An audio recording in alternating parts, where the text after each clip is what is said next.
ስለረዳን እዚህ መገኘት በመቻላችን ክብር አሁንም እስከ ዘላለምም ለስሙ ይሁን።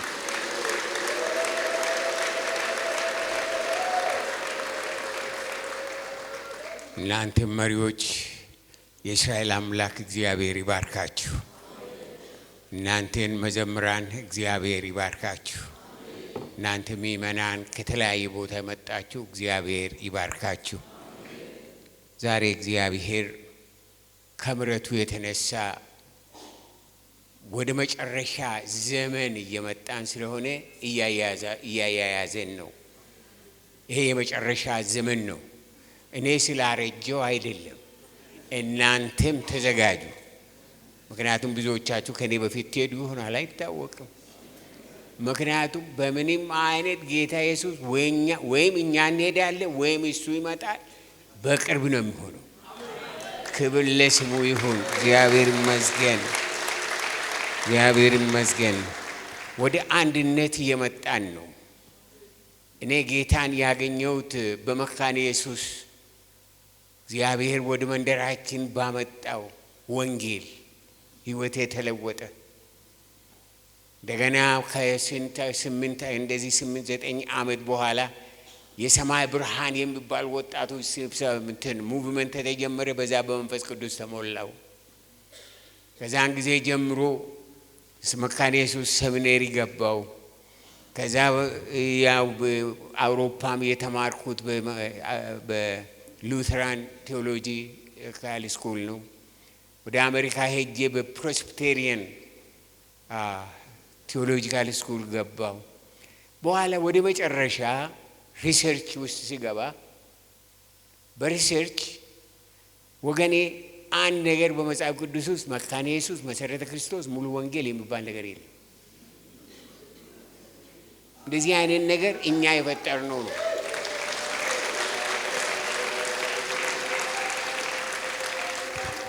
አንድ እግዚአብሔር አለን፣ አንድ እረኛ አለን፣ አንድ ቤተ ክርስቲያን ነች ያለችው። ኢየሱስ የሚመጣው ለሁሉም ነው። አዎ ሰዎች ራእይ ሲጠፋባቸው የሚያደርጉት ነገር ሲጠፋባቸው ሌላም መውቀስ ይጀምራሉ። መሰረተ ክርስቶስ እንደዚህ አድርጎ፣ መካነ ኢየሱስ እንደዚህ አድርጋ፣ ቃለ ሕይወት እንደዚህ አድርጋ። ስቶፕ ዛት። አቁሙ እሱን ነገር፣ አቁሙ እሱን ነገር። አሁን ተያይዘን ጌታ ኢየሱስ የሚመጣበት ጊዜ ስለሆነ የምንነጠቅበት ጊዜ ነው። አንድ እረኛ ነው ያለን፣ አንድ እረኛ ነው ያለን። ያ እረኛ ኢየሱስ ክርስቶስ ነው። አዎ እኔ የኦርቶዶክስ ቤተክርስቲያንን የሚወድበት ምክንያቱ አንድ ነገር አለ። እግዚአብሔር አብ፣ እግዚአብሔር ወልድ፣ እግዚአብሔር መንፈስ ቅዱስ የሚል ዋና መሰረታዊ ነገር በዛ ይጀምራሉ። ያ የጨመሩት ነገር የራሳቸው ጉዳይ፣ ይሄ የባህል ጉዳይ ነው። በባህል ጉዳይ መካነ ኢየሱስም ጨምራለች፣ ቃለ ሕይወትም ጨምራለች፣ መሰረተ ክርስቶስም ጨምራለች፣ ሙሉ ወንጌልም ጨምራለች። እሱ የራሳቸው ጉዳይ ነው። ዋናው ኢየሱስ ነው።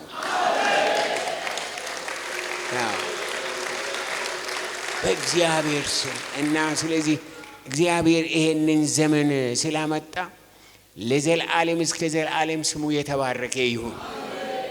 በጣም በጣም ደስ ብሎኛል። ከዚህ በፊት ወደ ስንት ጊዜ በፊት እንደሆነ ያላቅም ከኮቪድ በፊት ወደ አርባ ምንጭ መጥቼ ነበረ። አንድ ኮንፈረንስ ነበረ እና በጣም የሚያስደንቅ ምድር ነው ያላችሁ።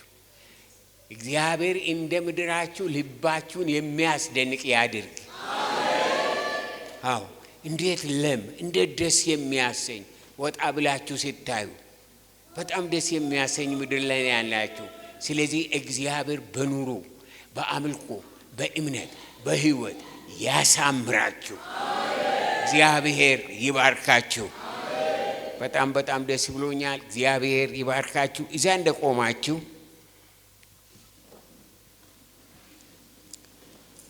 አንድ ቃል ከእግዚአብሔር ወንጌል እናነባለን። በማቴዎስ ወንጌል ምዕራፍ 16 ቁጥር 18 ላይ ያለውን ብቻ ጌታ ኢየሱስ ያለውን በዚህችም አለት ላይ ቤተ ክርስቲያኔን እሰራለሁ የገሃነም ደጆችም አይችሏትም። በዚህች አለት ላይ ቤተ ክርስቲያኔን እሰራለሁ የገሃነም ደጆችም አይችሏትም። የእስራኤል አምላክ እግዚአብሔር በናዝሬቱ በጌታ በኢየሱስ ክርስቶስ ስም ዛሬ በማዕከላችን አለ። ዛሬ በማዕከላችን እየሰራ ነው። ዛሬ ወደ ከተማይቱ መጥተሃል። ዛሬ ወደ ደቡብ ኢትዮጵያ መጥተሃል። የእስራኤል አምላክ እግዚአብሔር ድምፅን ታሰማለህ፣ ስራይን ትሰራለህ። እያንዳንዳችን ራእይን ይዘን ካንተ የሆነውን ጨብጠን እንድንሄድ በክርስቶስ ኢየሱስ ስም እርዳን። ይህ ቦታ ባንተ የተጠበቀ ይሁን። ጌታ ሆይ ሕዝብን በምሕረት ጎበኘው በኢየሱስ ክርስቶስ ሕያውና ዘላለማዊ ስም አሜን። ቁጭ በሉ። እግዚአብሔር ይባርካችሁ። ጌታ ኢየሱስ ክርስቶስ አለት የሚለውና ቤተ ክርስቲያኑ መሰረት የሆነው የሐዋርያ ጴጥሮስ ምስክርነት ነው። በማቴዎስ ወንጌል ምዕራፍ 16 ላይ ሲናነበው አንተ ክርስቶስ አንተ የተቀባህ ነህ አለ። ትንሣኤና ሕይወት አንተ ክርስቶስ ነህ። በዚህች አለት ላይ ቤተ ክርስቲያኔን እሰራለሁ አለ ጌታ ኢየሱስ። ያ አለት ምንድን ነው? አንተ ክርስቶስ አለ ጴጥሮስ። አንተ የተቀባህ ነህ። ሕይወት ትንሣኤና ሕይወት አንተ ነህ። እውነትና ሕይወት አንተ ነህ። አልፋና ኦሜጋ አንተ ነህ። የፊተኛውና የኋለኛው አንተ ነህ። የመጀመሪያውና የመጨረሻው አንተ ነህ። የሕይወት እንጀራ አንተ ነህ። የወይን ግንድ አንተ ነህ። የበጎች እረኛ አንተ ነህ። የዓለም ብርሃን አንተ ነህ። የዓለም አዳኝ አንተ ነህ። ተመልሰ የምትመጣ አንተ ነህ። አንተ የተቀባህ ነህ። አንተ እግዚአብሔር ነህ አለው ጌታ። አንተ ክርስቶስ የሕያው እግዚአብሔር ልጅ ነህ። አንተ ክርስቶስ የሙላት ሁሉ ሙላት ነህ። አንተ ክርስቶስ የመሰረት ሁሉ መሰረት ነህ አለው። አንተ ክርስቶስ በዚህ ክርስቶስ ኢየሱስ እንግዲህ ምን አለ? በዚህ ምስክርነት ላይ፣ በዚህ ማስተዋል ላይ፣ በዚህ እውነት ላይ፣ በዚህ አለት ላይ እንደ አለት የሆነ ምስክርነት፣ በዚህ መገለጥ፣ በዚህ ሕይወት፣ በዚህ መሰረት፣ በዚህ ዘላለም፣ በዚህ ፍቅር፣ በዚህ ቅድስና ላይ ቤተ ክርስቲያንን ይሰራለሁ አለ። ቤተ ክርስቲያኑን መሰረተ። ፍቅር በሌለበት ሕንፃ ይኖራል እንጂ ቤተ ክርስቲያን የለም። ቤተ ክርስቲያን እግዚአብሔር በመንፈስ ቅዱስ ያነጸው ሕዝብ ነው። ውስጡ የታነጸ ሕዝብ፣ ጌታን በማወቅ በሕይወቱ ደስ የተሰኘ ሕዝብ። ቤተ ክርስቲያን በምድር ላይ የተመሰረተችው በበዓለ ሃምሳ ወይም በጴንጤቆስጤ ቀን ነው። ያን ቀን ጌታ መንፈስ ቅዱስ ድምፁን እያሰማ ከሰማይ ወረደ። 120 የሚሆኑ ከጌታ ደቀ መዛሙርት ጭምር በመንፈስ ቅዱስ ተሞሉ። የታሪክ ሁሉ ታሪክ ሆነ። በዛን ቀን ቤተ ክርስቲያን በንስሐ መልእክት በትንሣኤ ወንጌል በምድር ላይ በአደባባይ ተተከለች። ያን ቀን በምድር ላይ የተተከለችው የክርስቶስ ቤተ ክርስቲያን በአንደኛ ጢሞቴዎስ ምዕራፍ 3 ቁጥር 15 ላይ የክርስቶስ አካል ሆነች። በኤፌሶን 1:27 ላይ የክርስቶስ ሙላት ናት። በኤፌሶን 5:27 ላይ የክርስቶስ ሙሽራ ናት። በኤፌሶን 2 ቁጥር 20 ላይ ጌታ መሰረቷ ነው። በሐዋርያት ሥራ ምዕራፍ 20 ቁጥር 28 ላይ በደሙ የተገዛች ነች። በአንደኛ ቆሮንቶስ ምዕራፍ 6 ቁጥር 11 ላይ በደሙ የተቀደሰች ነች። በኤፌሶን 3:10 ላይ የመስቀሉ መገለጫ ናት። በኤፌሶን 5:27 ላይ ቤተ ክርስቲያን ክብርት ናት። በኤፌሶን 5:27 ላይ ቤተ ክርስቲያን ቅድስት ናት። በኤፌሶን 5:27 ላይ ቤተ ክርስቲያን የጌታ ናት። በኤፌሶን 1:22 ላይ የክርስቶስ አካል ናት። ቤተ ክርስቲያን ያልሆነችው ነገር የለም። ብዙ ናት። አንዱን ነጥቀን ለማየት እንሞክራለን እኛ። ስለሆነም ዛሬ ለዓለም ግራ መጋባት ለዓለም ሁኔታ፣ ለዓለም ጨለማ፣ ለዓለም ጥያቄ፣ ለዓለም ጦርነት፣ ለዓለም ውድቀት፣ ለዓለም መከራ፣ ለዓለም ስቃይ ከጌታ መልስ የሚመጣው በቤተ ክርስቲያን በኩል በእኔና በእናንተ ነው። እግዚአብሔር በዚህ ምድር ላይ ለሚነሱ ችግሮች መፍትሄ ያስቀመጠው በቤተ ክርስቲያን ውስጥ ነው። መልእክቱ ያለ እዛ ነው። መምሪያ ያለው እዛ ነው። መገለጥ ያለው እዛ ነው። መንገድ ማየት በዛ ነው። እግዚአብሔር በዛ ነው ያደረገው። በቤተ ክርስቲያን ውስጥ ነው ያደረገው። ቤተ ክርስቲያን ከተከፈተ የሚዘጋ የሌለ፣ ከዘጋ የሚከፍተው የሌለ፣ የሚያቆመው የሌለ የእግዚአብሔር ሥራ በቤተ ክርስቲያን ተሰጠ። ቁልፍ ተሰጠን ማለት ነው ወገኖቼ።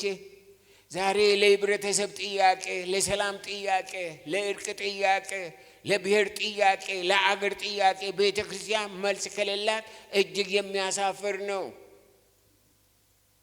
እዚህ አካባቢ ሌላ ቀርቶ በቅርብ ትላንትና ከዚህ ግጭት ምናምን ያልደረሱ ሰዎች አሉ ይባላል። ምን ማለት ነው? ምን ማለት ነው የምንጋጨው? ሰው ጭንቅላት ሲያጣ ማስተዋል ሲወሰድበት ምን ያደርጋል? ይጋጫል። እኛ የምንጋጭበት የደቡብ ህዝብ የሚጋጭበት ምክንያት አለው። የሰሜን ህዝብ የሚጋጭበት ምክንያት አለው። የምዕራብ ህዝብ፣ የምስራቅ ህዝብ የሚጋጭበት፣ ዛሬ በኢትዮጵያ ምድር አንድ ነፍስ የሚሞትበት ምክንያት አለው። የቤተ ክርስቲያን መልእክት፣ የቤተ ክርስቲያን ድምፅ የራቃት ዓለም ራሷን ከመገዳደል ወደ ኋላ አትመለስም። ይሄ ነው። ስለዚህ ነው ዛሬ ኦሮሞ ኦሮሞውን የሚገለው፣ አማራ አማራውን የሚገለው፣ ትግሬ ትግሬውን የሚገለው፣ ደቡቡ ደቡቡን የሚገለው። ይሄ ልትደርሱ ነው? ምን ልታደርጉ፣ ምን ልታገኙ ነው? እነዚህ ጦር መሳሪያ ይዞ የሚሄዱት ለምን ትምህርት ቤት ገብቶ ተምሮ ለሀገር የሚጠቅመውን ስራ ለምን አይሰሩም? ጫካ ውስጥ የሚኖር አውሬ ብቻ ነው። ወደ ጫካ የሚሸሽ አውሬ ብቻ ነው፣ ሰው አይደለም። ሰዎች እየገደሉ አውሬ ጫካ ውስጥ መግባት ምን ማለት ነው? አውሬ ሰው አውሬ ሆነ። ለዚህ ታዲያ መልስ ያላት ቤተ ክርስቲያን መሆን ነበረባት ወገኖቼ። ዛሬ ለህብረተሰብ ጥያቄ፣ ለሰላም ጥያቄ፣ ለእርቅ ጥያቄ፣ ለብሔር ጥያቄ መልስ ያለው በቤተ ክርስቲያን በእኔና በእናንተ እጅ ነው። መልስ ያለው እኛ ጋር ነው። ታላላቅ ተቋሞች አሉ በዓለም ላይ። በጣም የሚደነቁ የሚያስደንቁ ነገሮች አሉ በዓለም ላይ። ለሰው ነፍስና ለሰው ጥያቄ ግን መልስ የላቸውም። ወንድማችን ዶክተር ቅድም እዚህ ቆሞ ይናገር ነበር። እዚህ ከተማ በታወቀው ዩኒቨርሲቲ አስተማሪ ነበረ። እሱን ጠይቁት በኋላ። በዓለም ላይ የማይደረግ ሪሰርች የለም በሁሉ። በዓለም ላይ ያለው ሪሰርች በሙሉ የታወቁ ዩኒቨርሲቲዎች ኦክስፎርድ፣ ሃርቫርድ የሚባሉ በጣም የመጠቁ የነሱ ጥናቶች የነሱ ጠቅላላ ሪሰርቾች የሚያደርጉት ነገር የአንድ ሰው ነፍስ አይቀይርም። አያስደንቅም? ይሄ መጽሐፍ ሁሉ፣ ይሄ ጥናት ሁሉ፣ ይሄ ሁሉ ሆኖ አዎ በስጋ በጣም ኑሮ ያሻሽላል። በጣም ጥሩ ነው። ቴክኖሎጂ በጣም ቆንጆ ነው። ቴክኖሎጂው ስላለ ነው እኔ መጥቼ እዚህ ለመምጣት የቻልኩት። ምክንያቱም 16 ሰዓት በሮ ወደዚህ መምጣት ያለ ቴክኖሎጂ አይቻልም። እኔ በፈረስ መምጣት አልችልም። ቴክኖሎጂ በጣም ጥሩ ነው። መማር አለብን። ትምህርት በጣም ጥሩ ነው። ነገር ግን ትምህርት ትርጉም የሚኖረው ክርስቶስ ኢየሱስ ሲኖርበት። ሪሰርች በጣም ጥሩ ነው። እዚህ አካባቢ በጣም ብዙ ገና ሪሰርች መደረግ እንዳለባቸው ያስታውቃል። ነገር ግን ወገኔ ያ ሁሉ ሆኖ ክርስቶስ ኢየሱስ የማይመራው ሪሰርች፣ ኢየሱስ የሌለበት ሪሰርች ባዶ ነው። የሚያገኙት ዲግሪዎች በሙሉ ፒኤችዲዎች በሙሉ ከመቃብር አልፍም። ሰውየው ሲቀበር አብሮ ነው የሚቀበረው። ኢየሱስ የህይወት ምንጭ፣ ህይወት፣ የሰው ህይወት፣ ለሰው ህይወት፣ ለኑሮ፣ ለሀገር፣ ለፖለቲካ፣ ለኢኮኖሚ መልስ የሆነው ኢየሱስ ክርስቶስ የእግዚአብሔር ልጅ። እና እናንተ ይሄንን መገንዘብ ያስፈልገናል ወገኖቼ። ዛሬ ቤተ ክርስቲያን ስላለችበት ምድርና ስለምታገለግለው ህዝብ ቀርቶ ራሷ ያለችበት ሁኔታ በጣም አሳዛኝ ነው። አገልጋዮች እዚህ ያላችሁ ለእናንተ እየተናገርኩ ነው። በጣም የምታሳዝኑ ናችሁ። በጣም ከማዘንም በላይ የምታሳዝኑ ናችሁ። አንድ ቦታ ይዛችሁ የኔ ቋንቋ ወይም የኔ አካባቢ ወይም የኔ ቤተ ክርስቲያን ምናምን የምትሉ የእስራኤል ቅዱስ እግዚአብሔር ምሕረቱን ያድርግላችሁ። የእስራኤል ቅዱስ እግዚአብሔር ምሕረቱን ያድርግል። እስከ መቼ ነው በጨለማ የምንኖረው? ኢየሱስን ይዞ በጨለማ መሄድ አለ። ኢየሱስን ይዞ በጨለማ መኖር አለ።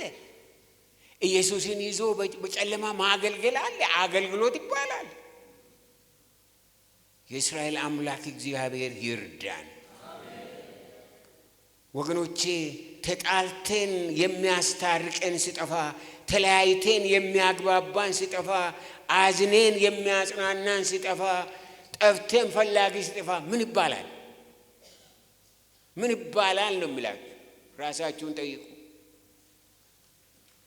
በአሁኑ ዘመን በዚህ ሀገር እንደ ወንጌል አገልጋይ በትልቅ ውጥረት ውስጥ ያለው የለም። ምክንያቱም በአሁኑ ጊዜ በምድሪቷ አካባቢ እንደ ትልቅ መገለጥና ነፃነት ተቆጥሮ የባህል ሪቫይቫል፣ የጣዖታት ሪቫይቫል፣ የክልል ሪቫይቫል፣ የጎሳ ሪቫይቫል፣ የዳር ድንበር ሪቫይቫል፣ የእኔነት ሪቫይቫል፣ የቋንቋ ሪቫይቫል እጅግ እያየለ ምድሪቷን እየሸፈነ እየመጣ ነው። በጣም የሚያሳዝን ነው። ባህል ድሮ አባቶች ዋጋ ከፍሎ እንደምንም ብሎ ወንጌል የሰበኩበትን የቀበሩትን ዛሬ አወቅን ተማርን የሚሉ ያን ወደ ሄደው ከተቆፈረበት አውጥቶ የሚያመልኩበት ወደ ጨለማ ዘመን፣ ወደ ድንጋይ ዘመን ሰዎች እየተመለሱበት ያለበት ዘመን። የባህል የኔ ባህል ያንተ ባህል ምንድን ነው? ለምን የኔ ክልል፣ ይሄ ክልል የሚባል ነገር የተረገመ እግዚአብሔር ከምድራችን ላይ ያንሳው። እዚህ በደቡብ የተወለደ በጣም ኢንቴሊጀንት የሆኑ ሰዎች አሁን ቅድም እንደምናገረው ዶክተር እነዚህ ወደ ምዕራብ ሄዱ፣ ወደ ወለጋ ሄዱ፣ ወደ ትግራይ ሄዱ፣ ወደ አፋር ሄዱ። ሪሰርች የማያደርጉበት እውቀታቸውን የማያካፍሉበት ምክንያቱ ምንድን ነው? ምንድን ነው? ክልል ልጆቻችን እዚሁ ተምሮ እዚሁ አድገው እዚህ ኖሮ እዚህ ሲጣሉ እዚህ እንዲከበሩ ለምን ባህርን ተሻግሮ አይሄዱም? ለምን ከቻይናዎቹ ጋር ከጃፓኖቹ ጋር ከአሜሪካኖቹ ጋር ከአውሮፓውያን ጋር አይወዳደሩም? ምንድነው ክልል ብለህ ያዝከው? ድህነትን ነው ድንቁርናን ነው እንጂ ምንም ክልል የሚከልል ነገር የለም።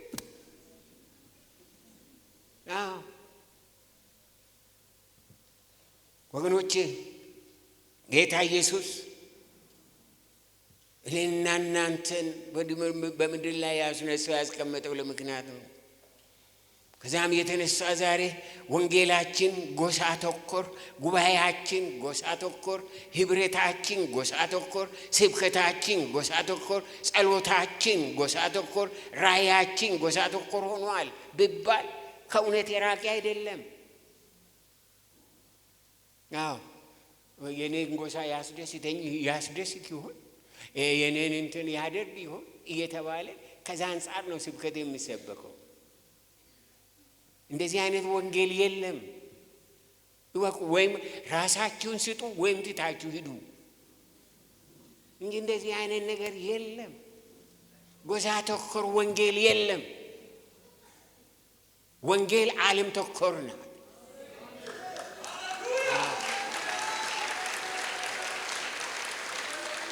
ወንጌል ሁሉም መድረስ ያለበት የእግዚአብሔር ዘላለማዊ ድምፅ ነው። የዘላለማዊ መልእክት ነው። እነዚህ አይነቶቹን ነገሮች ወገኖቼ እኔና እናንተ መጠንቀቅ ያስፈልገናል። ጌታ ኢየሱስ ክርስቶስ ምን አለ? ወደ ዓለም ሁሉ ሂዱ ወንጌልን ለፍጥረት ሁሉ ስበኩ ነው ያለ። ወደ ዓለም ሁሉ ሂዱ ወንጌልን ለፍጥረት ሁሉ ስበኩ። ጌታ አይሁዶች በሄዱበት ቦታ ምን ያደርጋሉ? ግንብ ይሰራሉ፣ አጥር ይሰራሉ ሰው እንዳይገባበት። የነህምያ አጥር በኢየሩሳሌም የሄዳችሁ ታያላችሁ። በጣም ብዙ ጊዜ አይቼዋለሁ። ምክንያቱም ሌላ ከውጭ እንዳይገባ ነው። በቃ ሃይማኖታችን ይጠበቅ፣ ካልቸራችን ባህላችን ይጠበቅ የሚል የናዝሬቱ ኢየሱስ በመጣ ጊዜ ከዛ ውጪ ምን አደረገ? ከዛ ውጡ አለ። ወደ ዓለም ሁሉ ሂዱ ነው ያለው። ከዛ ውጡ ወገኖቼ። የተባለው ታላቁ ተልእኮ የመንደር ወሬ ሆኗል በምድራችን። ታላቁ ተልእኮ የጎሳ የአንድ ጎሳ የአንድ ብሔር የዛኛው ሆኗል። እንደዛ አይደለም ወንጌል። ወንጌል ከዛ ያለፈ ነው። አባቶቻችን በሕይወታቸው ውድ ዋጋ የከፈሉበት የጌታ ኢየሱስ ወንጌል በዘመናችን ለውይይት ቀርቧል። መናፍስት ሳቢዎች፣ ሞራ ገላጮች፣ የሰይጣን አጋፋሪዎች በባህል ስም ኑ እንደራደር እያሉን ነው። ኑ እንደራደር ስለ ባህላችን፣ ስለ ባህላችሁ ወንጌልን ይዤ መጥቼ ከእናንተ ጋር ሊደራደር መሞት አይሻለኝም? ያን ከማለት ቆሻሻ የሆነው ጋር እንዴት ንጹሑን ሰማያዊውን ዘላለማዊውን አምጥቼ አብረን እንስራ እንላለን? ምኑ ነው አብሮ የሚሰራው?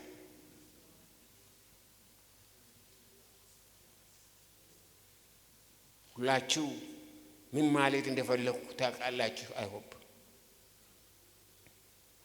የእግዚአብሔር ዘላለማዊ ወንጌል በሕይወታችን ሆነ በጉባኤያችን ቻሌንጅ እየተደረገ ነው። ለአምልኮ ብሎ የሚቀርብ ሕዝብ ፈገግታ በጎደለው ፊቱ እርስ በርስ ሲገላመድ ዱላ ቀረሽ ነው። በአንድ ቦታ ቁጭ ብለው ለማምለክ መጥተው ሐዋርያው ጳውሎስ በሁለተኛ ጢሞቴዎስ ምዕራፍ 3 ላይ የሚያስጨንቅ ዘመን አለ። የሚያስጨንቅ ዘመን፣ እውነትን ከውሸት መለየት የማይቻል የሚያስጨንቅ ዘመን። ሰዎች በገንዘብ እንዳውም ብናነበው በጣም ጥሩ ነው። ኤፌሶን አንደኛ ጢሞቴዎስ ምዕራፍ 3ን ብታወጡ፣ ይቅርታ ሁለተኛ ጢሞቴዎስ ምዕራፍ 3 ነገር ግን በመጨረሻው ቀን የሚያስጨንቅ ዘመን እንዲመጣ ይህን ይወቅ ይላል። ሰዎች ራሳቸውን የሚወዱ ይሆናሉ። ሰዎች በራሳቸው ላይ የሚያተኩሩ ይሆናሉ። ያለ ራሳቸው ኑሮን አያዩም። ያለ ራሳቸው ስኬታማነትን አያዩም። ጥጋብን አያዩም። ብልጽግናን አያዩም። የሚያስጨንቅ ዘመን። ራሳቸው የሚወዱ ይሆናሉ። ገንዘብን የሚወዱ፣ ትምክህተኞች፣ ትዕቢተኞች፣ ተሳዳቢዎች፣ ለወላጆቻቸው የማይታዘዙ፣ የማመሰግኑ፣ ቅድስና የሌላቸው፣ ፍቅር የሌላቸው፣ እርቅን የማይሰሙ፣ ሐሜተኞች፣ ራሳቸውን የማይገዙ፣ ጨካኞች፣ መልካም የሆኑን የማይወዱ፣ ከዳተኞች፣ ችኩሎች፣ በትዕቢት የተነፉ ከእግዚአብሔር ይልቅ ተድላን የሚወዱ ይሆናሉ። ልክ እዚህ አርባ ምንጭ መንገድ ላይ መጥቶ የጻፈ አይመስልም? በአዲስ አበባ መንገድ ላይ መጥቶ የጻፈ አይመስልም ወይ? ይሄ እኮ ነው። እስኪ ይሄንን ይዛችሁ ከፍታችሁ በመንገድ ላይ ሂዱና ሰዎችን እያያችሁ የሚያስጨንቅ ዘመን ነው አለ። የሚያስጨንቅ ዘመን። ሰዎች ራሳቸውን የሚወዱ፣ ገንዘብን የሚወዱ፣ ትምክተኞች፣ ትዕቢተኞች፣ ተሳዳቢዎች እያለ ይዘረዝራቸዋል። በአንደኛ ጢሞቴዎስ ምዕራፍ 6 ቁጥር 10 ላይ ገንዘብን መውደድ የክፋት ሁሉ ስር ነውና አንዳንዶችም ይህን ሲመኙ ከሃይማኖት ተሳስተው በብዙ ስቃይ ራሳቸው ወጉ ይላል። በመደበኛው ትርጉም አገኝቼው አንድ ይሄንን ምን ይላል መስላችሁ? የገንዘብ ፍቅር የክፋት ሁሉ ስር ነው። አንዳንዶች ባለጠጋ ለመሆን ካላቸው ጉጉት የተነሳ ከእምነት መንገድ ስተው ሄደዋል፣ ራሳቸውንም በብዙ ስቃይ ወቅተዋል ይላል። የዚህ ሆነ የኢትዮጵያ ከተሞች ችግር ምንጩ ምንድን ነው ቢባል ወገኖቼ፣ ተቀበልን አልተቀበልን፣ ከጦርነታችን፣ ከጎሰኝነታችን፣ ከስግብግብነታችን፣ ከቅናታችን በስተኋላ ያለው ሰይጣናዊ የገንዘብ ፍቅር ነው። ለምንድን ነው የምንጋጨው? ምንድን ነው የሚያጋጨን? አንድ ውሃ ጠጥተን ነው ያደግነው። አንድ አየር ነው የምንተነፍሰው። አንድ ልብስ ነው የምንለብሰው። ከሰማይ የወረደ ልብስ የለበሰ ሰው እዚህ የለም።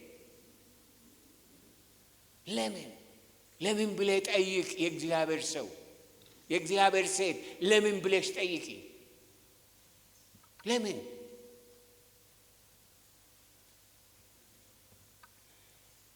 ምክንያቱም ከጦርነታችን፣ ከጎሰኝነታችን፣ ከስግብግብነታችን በስተኋላ ያለው ሰይጣናዊ የገንዘብ ፍቅር ነው።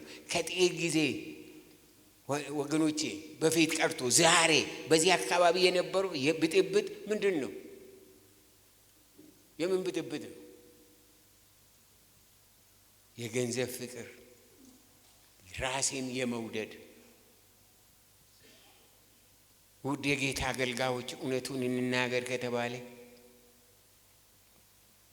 ለክልል መፋጀት፣ በጎሳ መለያየት፣ ለእኔነት መዋጋት፣ የሥጋ ምኞት፣ የዓይን አእምሮት፣ ስለ ገንዘብ መመካት ነው፣ ሌላ ነገር አይደለም። እናንተ አለ የምትሉት ችግር፣ እኔ የምለው ነገር ችግር የአርባ ምንጭ፣ የሐዋሳ፣ የሲዳማ፣ የወላይታ የአካባቢ ብሔር ብሔረሰቦች ችግር ብቻ አይደለም። ያላችሁበትና ያለንበት መልስ የሚፈልጉለት ችግር የሞላ የወንጌላውያን አብያተ ክርስቲያናት ችግር ነው። አሁን ምስራቅ፣ ምዕራብ፣ ሰሜን፣ ደቡብ ሳይባል በኢትዮጵያ ውስጥ ያሉ 35 ሚሊዮን ወንጌላውያን አሉ ይባላል። 35 ሚሊዮን ወንጌላውያን ባሉበት እንዴት ጦርነት ይካሄዳል? ትንሽ አስቡ። 35 ሚሊዮን ሕዝብ ወጥቶ በበሩ ላይ ሌላ ቦታ ሳይድ ቆሞ ሰላም ለጎረቤቴ፣ ሰላም ለከተማዬ፣ ሰላም ለምድሬ ብሎ ብጮህ ኢትዮጵያ በአንድ ቀን አትታረቅም? ምን ማለት ነው ይሄ? በቁጥር ለቁጥር ነው የምንኖረው ወይስ በሕይወታችን ስራ መሰራት ይቻላል ወይስ አይቻልም? ወገኖቼ ያላችሁበትና መልስ የምትፈልጉለት ችግር የሞላ የወንጌላውያን አብያተ ክርስቲያናት ችግር ነው። አሁንም ከራሳችን እንጀምር። ከራሳችን የምንጀምር ጥያቄ መጠየቅ አለብን። በእውነት ጤናማዎች ነን? እናንተ አገልጋዮች እናንተ ራሳችሁን ጠይቁ። ጤናማዎች ናችሁ? የምትሰብኩት ወንጌል ጤናማ ወንጌል ነው? የምትዘምሩት መዝሙር ጤናማ መዝሙር ነው? ስለዚህ ሰይጣን ይሄንን ምክንያት አገኝቶ በቃ ያምሳል።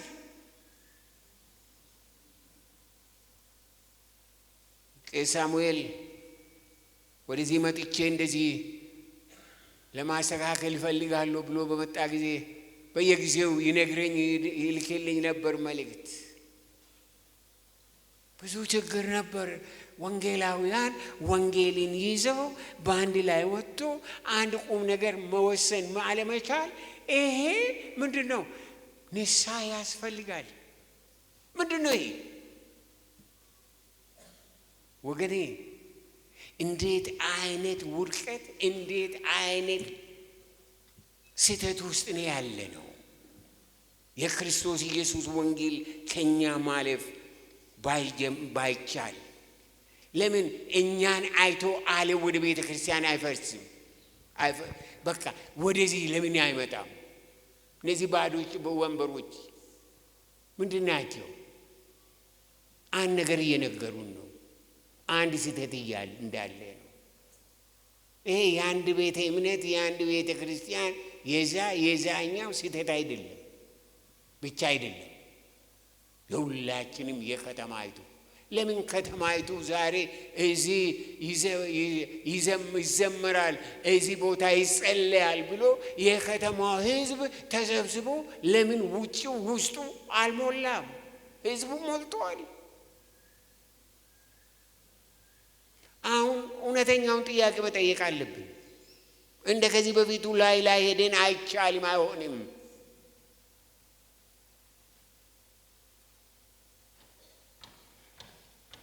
አዎ ችግሩ እንዳለ እናውቃለን። ግን በድፍረት ከራሳችን ጀምረን እና ተምረን ለምድሪቷ መልእክትና ምሳሌ ለመሆን መዘጋጀት ይኖርብናል። የእስራኤል ቅዱስ እግዚአብሔር ማስተዋልን ይስጠን፣ ማስተዋልን ይስጠን። ያልተለወጡትን እንደተለወጡ፣ ያልተፈቱትን እንዳልተፈቱ፣ ይቅርታ ያላገኙትን ይቅርታ እንዳገኙ አድርገው ወደ ቤት መላክ፣ ይሄ ራሱ በደል ነው። ወንጌል የሚፈታ ወንጌል ነው። የሚያስታርቅ ወንጌል ነው። የሚያስተቃቅፍ ወንጌል ነው። የሚያዋድድ ወንጌል ነው። ወንጌል የክብር ወንጌል ነው። የምሕረት ወንጌል ነው። የቸርነት ወንጌል ነው። ሄደን ለሚጣሉን ለማይወዱን ለምንድን ነው ምሕረትን የማናደርገው? ወንጌልን ከያዝ። ወንጌል እኮ ሰማያዊ ነው። ወንጌል ዘላለማዊ ነው። ወንጌል ከምድር ከባህል በላይ ነው። ከሰው በላይ ነው። ከሰው ፍልስፍና ከሰው አመለካከት በላይ ነው። የእግዚአብሔር ወንጌል እኛ ይዘን የቆምነው እኮ ልብ ወለድ አይደለም። ይሄ እኮ ከዘላለም ዘላለም የተገለጠ እውነት ነው። ከዘላለም ዘላለም የመጣ እውነት ነው። እግዚአብሔር ይሄንን ያመጣው ደግሞ እንድንፈወስበት ነው፣ እንድንጣላበት አይደለም። ለምድር መፍትሄ እንድንሆን ነው። እነዚህ ከየቦታው የሚጣሉት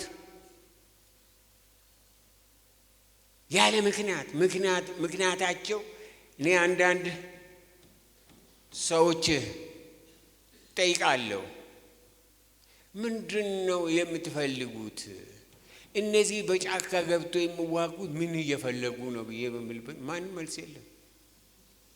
ምንድን ነው የምትፈልጉት አልኩት አንዱን። አይ አሁን እዛ ስንደርስ ነው የምንነግርህ፣ አሁን አልነግርህም አለ። ምን ማለት ነው? ምንም አያውቅም። ሕዝቤ ንቃ።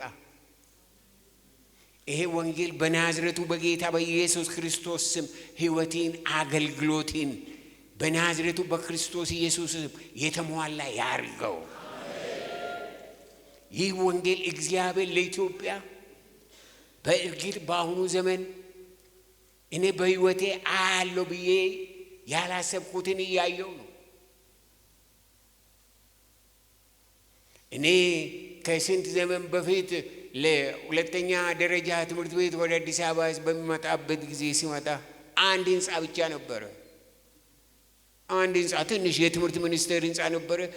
ጉድ ተብሎ ሰዎች እየወጡ ያዩ ነበር። ዛሬ አዲስ አበባ ህንጻ በህንጻ ሆኖ መንገዱ እንትኑ አይኔ እያየ በተለይ ከ10 ዓመት ወዲህ ታሪክ እየተፈጠረ ነው። ብዙ በዓለም አካባቢ ያሉትን ሀገሮች አይቻለሁ። እንደዚህ አይነት መሰረት፣ እንደዚህ አይነት ለውጥ፣ ዳይናሚክ ለውጥ ያየሁበት ቦታ የለም። እግዚአብሔር ምድርቷን እያየ ነው። ነገር ግን እኔና እናንተ እግዚአብሔር ስራውን ሲጀምር ከመንግስት በስተኋላ ሆነን እንደዚህ አድርጎ እሱ ከገለ እሷ ከዚህ እዛ ከማለት ትተን እግዚአብሔር ሆይ ምድራችንን ፈውሴ ለፈውስ አድርገን ብለን በእግዚአብሔር ፊት ወርቀን ለራሳችን ቤተ ክርስቲያን ለራሷ ቤተ ክርስቲያን ምድርቷን እንድትወር አንድ ጥይት ሳትተኩስ ኢትዮጵያን መውረስ እንደምትችል ታውቃላችሁ። ቤተ ክርስቲያን አንድ ጥይት፣ አንድ ክፉ ነገር ሳትናገር ኢትዮጵያን ልታንበረክክ ትችላለች። እንዴት? እኔና እናንተ በእውነት ስንበረከክ፣ በእውነት በቃ ዝም ብሎ ሳይሆን በእውነት እንደው ጌታ ሆይ ህይወቴም ኑሮዬም ያለኝ ሁሉ እንደ ፈቃድ ብለን ስንነሳ እግዚአብሔር በምድርቷ ላይ ለውጥን ያመጣል። የእስራኤል ቅዱስ እግዚአብሔር ይለውጠን። አሜን፣ ይለውጠን። ቅድም ቄስ ሳሙኤል እድሜ ስንት እንደሆነ ይነግሯችኋል። ምስጢር ነው፣ ለማንም እንዳትናገሩ። እኔ አንድ ቀን ለእድሜ ጠይቄ ጸልዬ አላቅም፣ ለወደፊትም አልጸልይም። በምድር ላይ ረጅም እድሜ ለመኖር ጠይቄ አላቅም፣ ለወደፊትም አልጸልይም። እኔ የምጸልየው በምድር ላይ እስካለው ድረስ ጌታዬ ክብሪ፣ ስሚ፣ ጸጋ፣ ምሕረቴ በህይወቴ ላይ ይገለጥ ብዬ ነው የምጸልየው። 120 ምናምን ብለዋል። እኔ 120 ለመኖር አልፈልግም። ከእናንተ ጋር 120 ምን ነው ቅጣት ነው ይሄ ራሱ።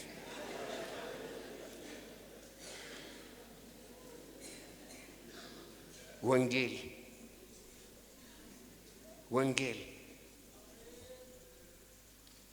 ዛሬ እንደ ማንኛውም አገር በምድራችን ያለው አንዱና ትልቁ ችግር ወንጌል ያልደረሳቸውም በወንጌል መድረስ ሳይሆን የወንጌል አማኞችን የወንጌል ሰዎች ማድረግ ነው የቸገረ። ሰማችሁኝ? ገና ያልሰሙት አሉ፣ ብዙ አሉ፣ መስማት አለባቸው። ምንም ጥያቄ የለኝም። አሁን ግን ያለው ችግር ወንጌል ያልደረሳቸው ሳይሆን ወንጌል የደረሳቸውን ሰዎች የወንጌል ሰዎች ማድረግ ነው የቸገረ። የወንጌል ሰዎች ወንጌልን ይዞ የሚሄዱትን ሰዎች የወንጌል ሰዎች ማድረግ ነው የቸገረ። ወገኖቼ ጌታ መንፈስ ቅዱስ በሕይወታችን፣ በልባችን፣ በራያችን፣ በአገልግሎታችን፣ በሩጫችን ምን ያህል ኮምፎርቴብል እንደሚሆን እኔ አላውቅም። ምን ያህል ምቹ ነው ጌታ መንፈስ ቅዱስ?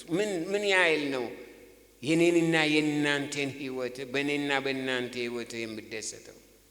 የምንሮጠው ለራሳችን፣ ለቤተ እምነታችን፣ ለስማችን፣ ለጎሳችን ነው ወይስ ለእግዚአብሔር ክብር? ይህንን ጎሳ ተኮር ጸሎት አቁሙ፣ እግዚአብሔር አይሰማውም። ይሄ ጎሳ ተኮር ልመና አቁሙ፣ እግዚአብሔር አይሰማውም።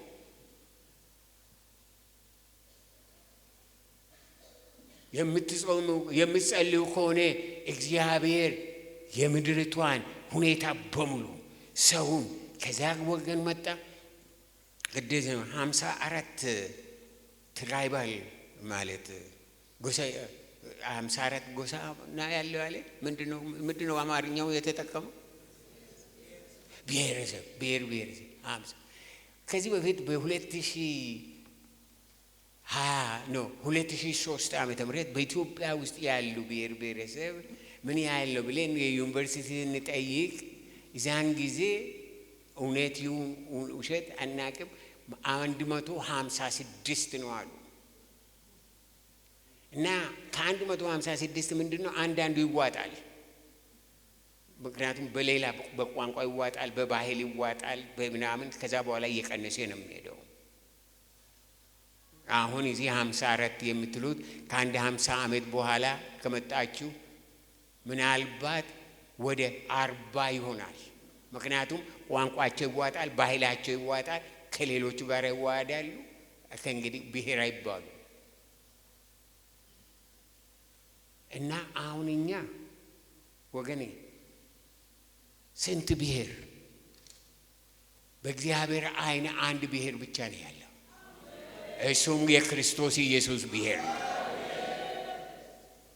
እኔ ብሔራችሁን እንትን ብዬ አይደለም፣ እኔም ብሔር አለኝ። ነገር ግን የኔ ብሔር ኢየሱስ ነው፣ የእናንተም ብሔር ኢየሱስ ነው። ዝም ብላችሁ አትጣሉ። ዝም ብላችሁ ብሔር ብላችሁ ምንም አይደላችሁም እኮ እንዴ! አይገባችሁም እንዴ? ምንም አይደለንም። ያለ ኢየሱስ ምንም አይደለንም።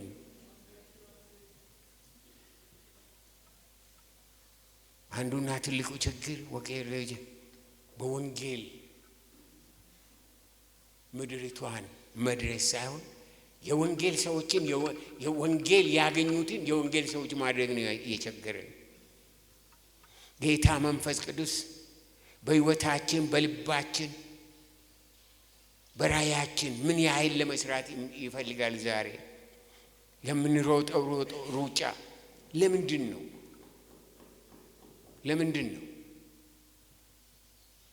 አምና በየዓመቱ መጀመሪያ ላይ ጠቅላይ ሚኒስትሩ በዚህ ዓመት ማለት በ2025 ዓመት ማለት ባለፈው ዓመት ማለት ነው ኢትዮጵያን ዲጂታል ሶሳይቲ እናደርጋለን ብሎ ተናገሩ።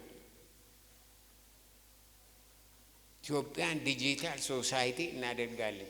ስለ ዲጂታል ሶሳይቲ ብዙዎቻችሁ የሰማችሁ አይመስልኝም።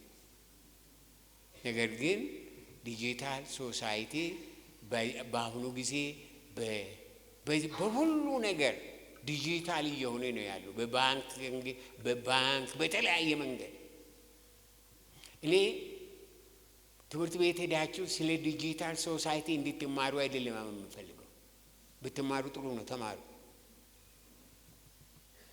ነገር ግን አሁን የተማሩቱ ዲጂታል ሶሳይቲ በዛ ይጠቀሙበታል። አሁን እኔ የምፈልገው የወንጌል ሰዎች እንዲሆኑ ነው። ወንጌል በአፋችሁ ወንጌል እንዲሆን፣ ወንጌል በአካሄዳችሁ ወንጌል እንዲሆን፣ ወንጌል በአምልኳችሁ ወንጌል እንዲሆን። ያ ነው ለኔና ለናንተ ትልቅ ኮንሰርን መሆን ያለበት። ወንጌል በናዝሬቱ በክርስቶስ ኢየሱስም በሕይወታችሁ ወንጌል ይሁን፣ በከተማችሁ ወንጌል ይሁን፣ በብሔራችሁ ወንጌል ይሁን፣ በደቡብ ኢትዮጵያ ወንጌል ይሁን። አዎ መንግስት ሴኩላር መንግስት ነው ያለን። ሴኩላር መንግስት ሀገሪቷን የዲጂታል ሶሳይቲ እናደርጋለን ይላል። ቤተ ክርስቲያን ምን አደርጋለሁ የምትለው ገና ይጠጣል። 4 ዓመት ስንት ጊዜ ወስዶ ስንት ራስ ምታት አብሮ ለመጸለይ ምን ማለት ነው? ስለዚህ አሁን እውነተኛ ንስሐ ነው የሚያስፈልገን። እውነተኛ ንስሐ ነው የሚያስፈልገን ወገኔ። ይህ ሰሞኑን በዚህ ቦታ የጀመራችሁት እንቅስቃሴ አንዱ መንገድ ጸሎቱ እጅግ ደስ የሚያሰኝ ነው። አብያተ ክርስቲያናት መሪዎች እስከዚህ መምጣታችሁ በጣም ቆንጆ ነው። እናንተ መዘምራን እስከዚህ መምጣታችሁ በጣም ቆንጆ ነው። በጣም ቆንጆ ነው። እግዚአብሔር ይርዳችሁ፣ እግዚአብሔር ይርዳችሁ። እውነት ነው። ቁጭ ብላችሁ ብታስቡት አያችሁ፣ አንዱ ያለ ሌላው ሁሉም ነገር አሁን ይሄ መካነ ኢየሱስ ነው አይደል? ለዚህ ከተማ ለቃለ ሕይወት ለመሰረተ ክርስቶስ ለሙሉ ወንጌል ወይም ሌሎች ቢኖሩ መካነ ኢየሱስ ዘንድ ያለ መልእክት አለ። ለመካነ ኢየሱስ ደግሞ ቃለ ሕይወት ጋር መልእክት አለ። ቃለ ሕይወት ጋር ደግሞ ለሙሉ ወንጌል መልእክት አለ። ከሙሉ ወንጌል ጋር ደግሞ ለሌላው መልእክት አለ። የአንዱ ያለ አንዱ ሙሉ አይሆንም። መፈላለግ አለብን። ምክንያቱም ወንጌል ሙሉ የሚሆነው መሰረተ ክርስቶስ የሚሰብከው ቃለ ሕይወት የሚሰብከው መካነ ኢየሱስ የምትሰብከው እነዚህ ሁሉ ሙሉ ወንጌል የምትሰብከው እነዚህ ሁሉ ዋናው ክሪሙ ዋናው ፍሬ ነገሩ በሚወጣበት ጊዜ እኔና እናንተ ከመተቃቀብ ሌላ መነካከስ አይኖርም። ከመተቃቀብ ሌላ የእስራኤል አምላክ እግዚአብሔር ማስተዋልን ይስጠን። እግዚአብሔር ማስተዋልን ይስጠን። እግዚአብሔር ይፈውሰን። እኛ ተፈውሰን ለምድርቷ ፈውስ እንድንሆን፣ ለምጣሉት አስታራቂዎች እንድንሆን፣ ለተረገመች ምድር እኔና እናንተ ለበረከት እንድንሆን የእስራኤል አምላክ እግዚአብሔር በምሕረቱና በቸርነቱ ይጎበኘን። ይህ ዘመን የፈውስ ዘመን ይሁንልን። ይህ የተጀመረው ወገኖች ጸሎት ቀላል አይምሰላችሁ። ይህ የተጀመረው ጸሎት ዛሬ ተጸልዮ ነገ የሚረሳ ጸሎት አይደለም። አይደለም። የቄስ ሳሙኤልም ሐሳብ አይደለም። አይደለም። እንድንፈወስ ነው ነው የምላችሁ። ያው የተፈወሰ ሰው እንትኑ ጎረቤት ያለው ጎረቤቱ ምናምኑን ሁሉ ሄዶ ያቅፋል። ሂዱና ታረቁ። ሂዱና ከተለያየ ብሔር ብሔረሰብ እዚህ አካባቢ ካለ ከጎረቤቶቻችሁ ጋር አትጣሉ። የተጣላችሁ ያኮረፋችሁ ካላችሁ ሂዱና በእግራችሁ ላይ ወድቃችሁ እግራቸውን እያጠባችሁ ኢየሱስ ክርስቶስ ፈውሶኛል፣ ምሕረት አድርጎልኛል፣ ምሕረት አድርጌልሃለሁ፣ እወድሃለሁ ብላችሁ አውጁ። በከተማይቱ ላይ ዛሬ ምሽት የምሕረት ምሽት ይሁን። አዎ የተጣሏችሁን ሰዎች ሂዱና ታረቁ። የተጣላ ሰው እንደው ጥላቻን ይዞ ቀና ብሎ መሄድ ምን ማለት ነው? ቀና ብሎ መሄድም አይደለም እኮ። እንታረቅ፣ ከተማይቱ ትፈወስ። እግዚአብሔር ይፈውሰን። አሜን። ይፈውሰን። አሜን። ይፈውስህ። አሜን። ይፈውስሽ።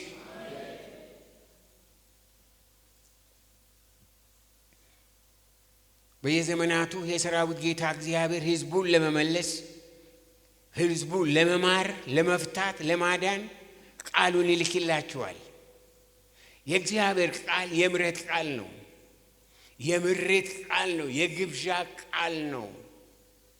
ቃሉን የሚሰሙ ቃሉን የሚያስተውሉ እንዴት የተባረኩ ናቸው።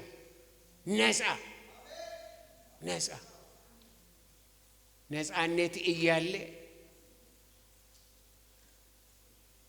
አሁን ኢትዮጵያ ውስጥ ኢትዮጵያ ነፃ ናት ማለት ነፃነት ያላት ሀገር ናት። ግን ስንት ኢትዮጵያውያን ናቸው ነፃ ይወጡ? ስንት ኢትዮጵያውያን ናቸው በጥላቻ፣ በጎሰኝነት፣ በክፋት፣ በቅናት በሙሉ ህዝቡ የታሰረ አይደለም? ዛሬም የሰራዊት ጌታ እግዚአብሔር ለኔና ለናንተ ከቃሉ ያለፈ መልእክት፣ ከቃሉ ያለፈ ስጦታ፣ ከቃሉ ያለፈ መገለጥ ማስተዋል የለውም። በመዝሙረ ዳዊት ምዕራፍ 107 ቁጥር 20 ላይ ቃሉን ላከ ፈወሳቸው ካለ በኋላ ከጥፋታቸው ማዳናቸው ይላል። የእግዚአብሔር ቃል በስተኋላ መዳን አለ፣ እርቅ አለ፣ አንድነት አለ። እስኪ በጎናቸው የተቀመጠውን ሰው እንትን ቅፍ አድርጋችሁ በጣም ነው የምወድ ይበሉት። እስኪ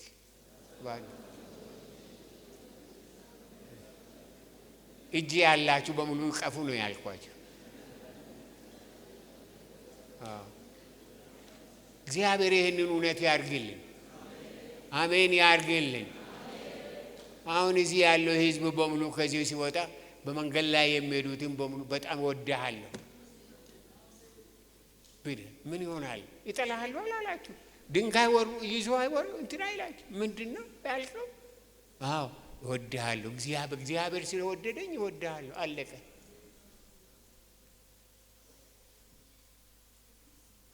ዛሬ ለህዝባችን ለምድራችን የሚያስፈልገው ሌላ ሳይሆን የሚፈውስ ከጥፋት የሚያድን የእግዚአብሔር ቃል ነው።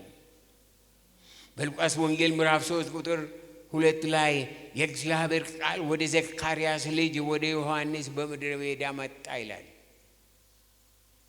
ከቁጥር 3 ለዮሐንስ መጥምቁ የመጣለት ቃል እያነበበ ያደገ ቃል ነው። እያነበበ ያደገው ቃል መገለጥ ሆነለት፣ ሬማ ሆነለት ይላሉ በግሪክ። መገለጥ ሆነለት፣ ማስተዋል ሆነለት። ብዙ ጊዜ ይሄንን ቃል እናነባለን እንጂ መገለጥን የምናገኘው በቀኖቼ በብዛት አይደለም።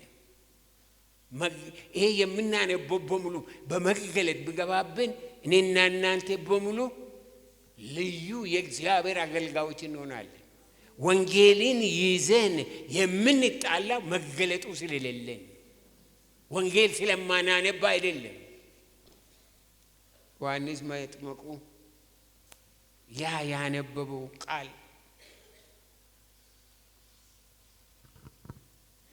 መገለጥ ሆነለት። ይህ የበረሃ ነቢይ በምንም አይነት የማይደፈሩትን ካህናትን፣ ነገስታትን፣ መንግስታትን በታላቅ ድፍረት ቻሌንጅ ማድረግ ጀመረ። ይህ ሰው ምን አደረገ መሰላችሁ? ወጣና መሪዎችን፣ ሹሞችን፣ ቀራጮችን፣ ወታደሮችን፣ ሻጮችን፣ አትራፊዎችን፣ ካህናትን ንስሐ ግቡ አለ። ዘረዘራቸው። እዚህ መንገድ ላይ የቆሙ የነጋዴዎች፣ ገበሬዎች፣ የቢሮ ሰራተኞች፣ እነዚህም በሙሉ የመንግስት ባለስልጣናት የተሾሙትን በሙሉ ንስሐ ግቡ አለ። ንስሐ ግቡ። ብዙ ነገር ምንም ጉዳዩ አልነበረም። ምክንያቱም ራሱን ሰጥቷል አለ ጌታ። ለመጣለት ቃል ታዘዘ። ከእግዚአብሔር የሆነ ድፍረት ነበረው።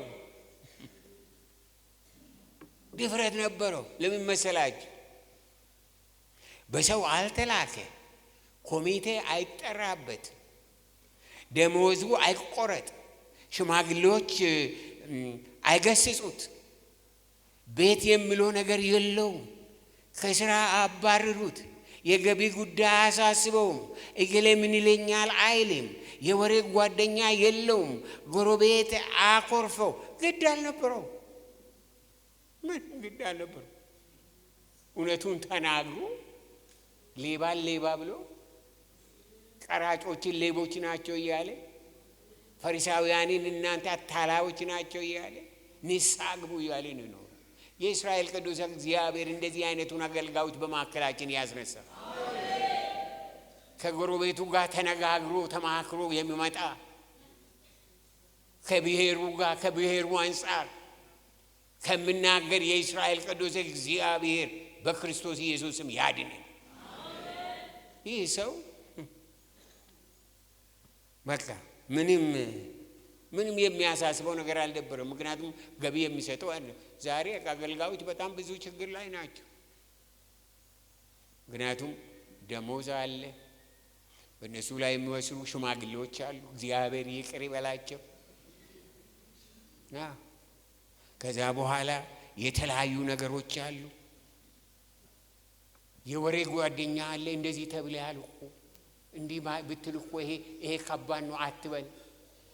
ከሰው መክሬ ነው ተመክሬ ነው የምትሰብከው። እስራኤል ቅዱስ እግዚአብሔር አንተን ይማር። ሰው ምንም አያረግህም። ደፍሬ ውጣና እየው እግዚአብሔር ምንም አይጥልህም። እንደያዘ ከፍ ከፍ ያደርጋል እንጂ አይጥልህም። እግዚአብሔር ማስተዋልን ይስጠን። አሜን ይስጠን። ዮሐንስ በምድረ በዳ ቢሆን በንጉሥ ፊት ቢሆን መልእክቱ አንድ ነበረ፣ እውነት ነበረ፣ ግልጽ ነበረ፣ ነፃ አውጪ ነበር። ንስሐ ግቡ ነው ያለው። በቃ ንስሐ ግቡ፣ አታታልሉ፣ አታስመስሉ። ዛሬ ለኔና ለናንተ የምናገለግለው ህዝብ ታሪካዊ ችግር ያለበት እርቅና ፈውስ፣ ሰላምና ጤና የሚያስፈልገው ህዝብ ነው። ምክንያቱም ህዝባችን በብዙ ነገር የተተሳሰረ፣ የተቆሳሰለ፣ የተወነጃጀለ፣ የተሰራረቀ፣ የተጣላ፣ የተለያየ፣ በባዶ ፈገግታ የሚሸነጋገል ህዝብ ነው። ውስጡ አልቋል፣ ግን ዝም ብሎ ይህንን ነገር ማን ነው የሚያስታርቀን? ማን ነው አንድ የሚያደርገን? ማን ነው የሚፈውሰን? ይህንን ዲፕሎማሲ አይችልም።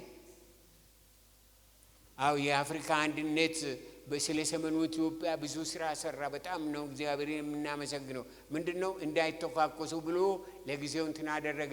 ነገር ግን ጥይቱ አሁንም አልቆመም። ለጊዜው ግን ትልቅ ስራ ነው የሰራው። ዱ ዩ ኖ ዋት ምን እንደሆነ ታውቃላችሁ?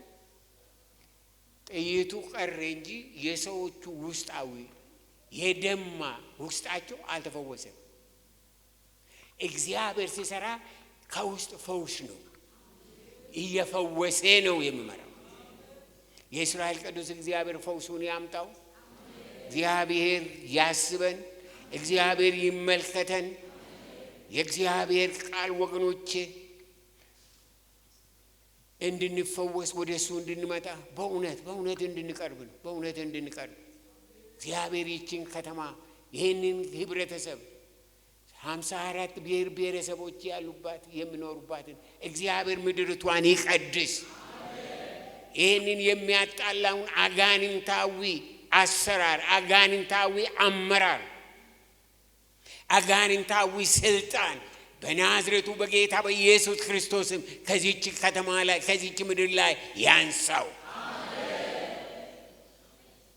ይህ ከዚህ ከደቡብ ኢትዮጵያ ከዚህ ከእናንተ መካከል ዓለምን ቻሌንጅ የሚያደርጉ ስለ ዓለም ርኩሰት፣ ስለ ዓለም ውንብድና፣ ስለ ዓለም ስርቆት፣ ስለ ምድራችን መለያየት መልእክት ያላቸው ቻሌንጅ የሚያደርጉትን የእስራኤል ቅዱስ እግዚአብሔር ያስነሳልን። አሜን ያድርገው። አሜን ያድርገው። እስኪ ሁላችሁ ብድግ በሉ።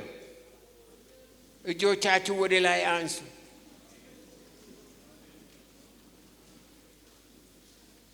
የእስራኤል አምላክ እግዚአብሔር በናዝሬቱ በጌታ በኢየሱስ ክርስቶስ ስም ወደሱ የተነሳውን ይሄን እጃችሁን ይመልከት። ይህ እጆቻችሁ ከምንም አይነት በደል፣ ከምንም አይነት አመጽ በናዝሬቱ በክርስቶስ ኢየሱስ የነጻ ይሁን። ውስጣችሁ የተፈታ፣ ውስጣችሁ የነጻ፣ ለዚህ ዘመን ለዚህ ትውልድ የተጠራችሁ እግዚአብሔር ወደ ቤቱ ያመጣችሁ፣ መንገዱን ያስጀመራችሁ፣ ለክብሩ የጠራችሁ ሰዎች እንድትሆኑ በናዝሬቱ በጌታ በኢየሱስ ክርስቶስ እሳት እግዚአብሔር ያግኛችሁ፣ ያግኛችሁ። ውስጣችሁ ይፈወስ፣ አምልኳችሁ ይፈወስ፣ ስማችሁ ይፈወስ። እናንተም ፈውሶ ለምድሪቷ ለፈውስ ያድርጋችሁ። ለደቡብ ኢትዮጵያ ለፈውስ ያድርጋችሁ። ለመላ ኢትዮጵያ ለፈውስ ያድርጋችሁ። ለመላ አፍሪካ እግዚአብሔር ከክልል ሜንታሊቲ አውጥቷችሁ፣ ከሰው ማስተሳሰብ አውጥቷችሁ የእስራኤል ቅዱስ እግዚአብሔር በምድር ላይ ድምፅ ያድርጋችሁ። በምድር ላይ መልእክት ያድርጋችሁ። መልእክተኞች ያድርጋችሁ። በዛ መንፈስ በዛ ጸጋ እግዚአብሔር ይላካችሁ። የእስራኤል አምላክ እግዚአብሔር ሕይወታችሁን ኑሯችሁን ይረከብ። ከዛሬ ጀምራችሁ የምትረግጡበት ቦታ የተባረከ ይሁን። የምትኖሩበት ቤት የተባረከ ይሁን። ከእናንተ የተነሳ ጎረቤቶቻችሁ በክርስቶስ ኢየሱስም የተባረኩ ይሁኑ። የእግዚአብሔር ክብር በሕይወታችሁ ይገለጥ፣ በማዕከላችሁ ይገለጥ፣ በትዳራችሁ ይገለጥ፣ በመስሪያ ቤታችሁ ይገለጥ። አለመግባባት ከምድሪቷ ላይ በናዝሬቱ በክርስቶስ ኢየሱስም ይወገድ። እያንዳንዱ ብሔር ብሔረሰብ የተፈወሰ ይሁን፣ ተፈውሶ ለእግዚአብሔር መልእክተኛ ይሁን። በጌታ በኢየሱስ ክርስቶስም ይህ የተጀመረው እንቅስቃሴ ምድሪቷን ጠቅላላ የሚከብ፣ ምድሪቷን የሚያቅፍ፣ ምድሪቷን የሚነካ ትልቅ ኃይል የሚገለጥበት እንቅስቃሴ ይሁን። እግዚአብሔር ይባርካችሁ። እግዚአብሔር በኑሯችሁ በዘመናችሁ ሁሉ በረከቱን በእናንተ ላይ ያደርግ።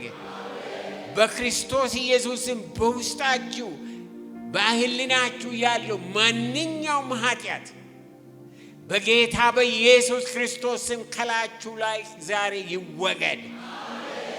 የአንደበት አስተሳሰብ፣ የልብ ያካሄድ ማንኛውም አይነት በደል በናዝሬቱ በጌታ በኢየሱስ ክርስቶስም ከላችሁ ላይ ይነሳ። እግዚአብሔር ይጎበኛችሁ። እግዚአብሔር ይመልከታችሁ። እግዚአብሔር ይፈውሳችሁ። ፈውሶ ለፈውስ ያድርጋችሁ።